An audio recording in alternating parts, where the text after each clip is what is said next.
few years ago, Rudy from Alpha Investments did a Q&A. I think it was called 1K Good Questions, Terrible Answers for Everyone. I'll try and link it down below, or maybe up here. I don't know. And in it, people asked him about doing box openings. Now, in that time period, a lot of people were aware that box openings of all kinds of products, especially retro products, and maybe people that weren't necessarily aware of collectible card game products, but certainly retro products and other products, box openings were huge. They were a good draw for views, and you could get a lot of views from them.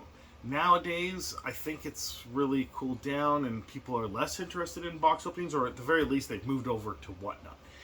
And that's what I wanted to talk about, because Rudy says in that he's not interested in doing box openings. Now, he previously did mass box openings, but not video form, just showing the results of these mass box openings, and he had stopped doing mass box openings by this point in time as well. So he's discussing sort of the financials of doing a box opening that doesn't make any sense for him, and that other people do it better already. There's other people doing box openings and they're good at it, and I guess at the time he didn't necessarily think he would be good at it, and it turns out he'd be great at it. Spoiler alert. And he was not likely to do a box opening. That's what he said in this video. But obviously things changed, because he started doing a ton of box openings, especially from 2019 until well into 2021. But he did master cases of collector box openings and multiple boxes of varying set of draft boxes that came out during that period, set boxes that came out during that period, and then even going back into the older boxes that he had.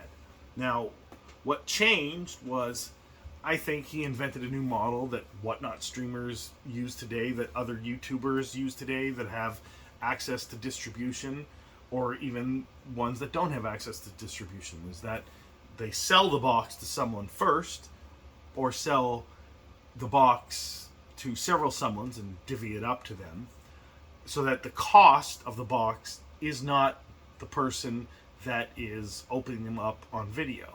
And that cost is the person who's ultimately going to get the cards that are open. And the person doing the stream or the VOD is only getting the revenue from the stream itself or the VOD itself, and maybe a little bit of profit from the cost of whatever box they're opening, depending on who it is and what they're doing. But I can't remember, and I can't think of anyone else that was doing this before Rudy, where he had basically moved the cost, or some of the cost, onto the consumer, and then transferred the contents of the box after doing the opening to them, and benefited by getting views and maybe a little bit of profit. I'm not really sure. And I can't really think of anyone who did that first. Now, partly I think the impetus was that Magic the Gathering couldn't be sold outside of the United States. If you're in the United States and you're a store, you're getting distribution from the United States. Same thing with Canada. If you're getting distribution in Canada, you can't sell a sealed box to the United States or to the UK or to whatever country, right? They're all sort of region locked. And Pokemon, I don't think it has those rules, and most other card games don't have those rules, but Magic has that because of whatever system they set up starting way back into the 90s. However, Pokemon goes back into the 90s, and they don't necessarily seem to care. And I'm not even sure if that's really a rule. I haven't looked into it because I haven't needed to sell a sealed box outside of Canada. But Rudy, being as large as he was, had access to a lot of boxes, and there were a lot of international viewers of his that were now interested in buying from him. And it's not usual necessarily with a store in Canada or in the United States that people from other countries want to buy from you. It happens from time to time, but for the most part, they want stuff in their own languages, first of all. And second of all, they have local stores, and they don't have to, there's not duties involved and stuff like that. But what basically Rudy was able to do was open these boxes, and now they're all single cards, which means they don't violate Magic the Gathering's rules, or Wizards of the Coast rules of selling in other regions, because they're now single cards, and you can just do that freely because it's the secondary market, and Wizards of the Coast doesn't control the secondary market.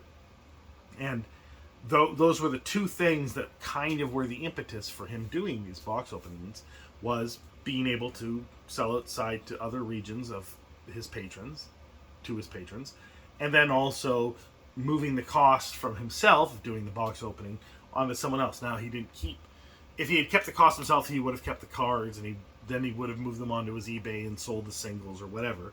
But I don't think he was interested in that, because that's more time consuming, right? By just taking all the cards and sending them off to the person who bought the box opening, and then individuals themselves, they could be from other regions, they could be stores or other people who want their name mentioned on Rudy's things, and they could just be patrons who enjoy watching someone else opening the boxes. That third one confuses the heck out of me. I don't know why you want to watch someone else open your box of cards. I want to open my box of cards. And I mean, obviously I do box openings, but I'm opening my box of cards, and I enjoy doing that. And then I sell the singles in the store, and I'm not opening someone else's box of cards. But maybe there are people that enjoy that, and I'm willing to do that service as well, because, you know, I enjoy opening boxes and I enjoy selling cards, so therefore it's not that big of a deal. But I just don't fully understand buying a box and having someone else open it for you, unless you have to, because that person can't sell it to your region. I understand that part, but the whatnot stuff confuses the heck out of me. Now, there is something else that in later videos Rudy mentions, because there's a lot of pushback from, I guess, the brilliant people at Reddit, and then people in the comments of early box opening videos in Alpha Investments, where they talk about that Rudy, you know, he'll film a box, and then if it has this massive hit and it's worth more than the box itself, he deletes that video and then he sells the singles themselves, and he only opens the boxes that, you know, don't do that. That was the running theory for a long time, and then Rudy used it as a meme himself. His viewers use it as a meme, and it's hard to tell if anyone even believes that anymore. But it was a ridiculous idea, because you want the views, and therefore you need the hit in the box to drive the views, or you need the failure of the box to drive the views. Either one is really going to do it, but the idea that you would delete the video when you've made the video, you spent the time on the video, and it will make you more money over time than the value that you opened out of that box, is a little bit of a ridiculous thing that someone would say if they weren't doing it themselves and hadn't thought it through at all. So, of course, Rudy would joke about that a lot. The whole, I guess, repack or delete the video jokes and stuff like that. But anyway, I think that Rudy from Alpha Investments originated this idea, because I can't find it anywhere else. And there were reasons for him doing it that weren't necessarily reasons for other people doing it, but once they saw the proof of concept, they adapted it to their own needs. And then once Whatnot came in, which combined sort of the eBay formula with the YouTube formula or the Twitch formula, that thing that Rudy had started doing really seemed more feasible on Whatnot. And I wonder, I mean, I know probably why Rudy hasn't moved to Whatnot, because he likes YouTube and he's successful on YouTube. I don't think he wants to deal with Whatnot, and also because there's a lot of scamming on Whatnot. So I can see why.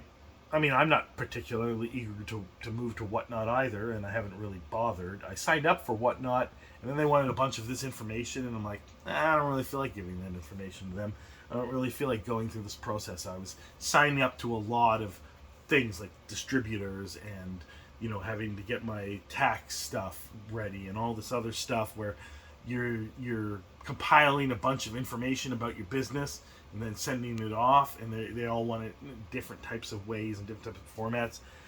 And Whatnot was just one more thing, and I didn't even really feel like doing it. So I understand why he's not on Whatnot, and I understand why there are other people on Whatnot. I just find it funny that he doesn't claim credit for inventing this model, I don't know whether there is someone earlier than him doing this and that's why, or he just doesn't care that he invented this model. I'm sure he knows that he seems to have invented this model. Anyway, let me know what you think in the comments below. Have a good day.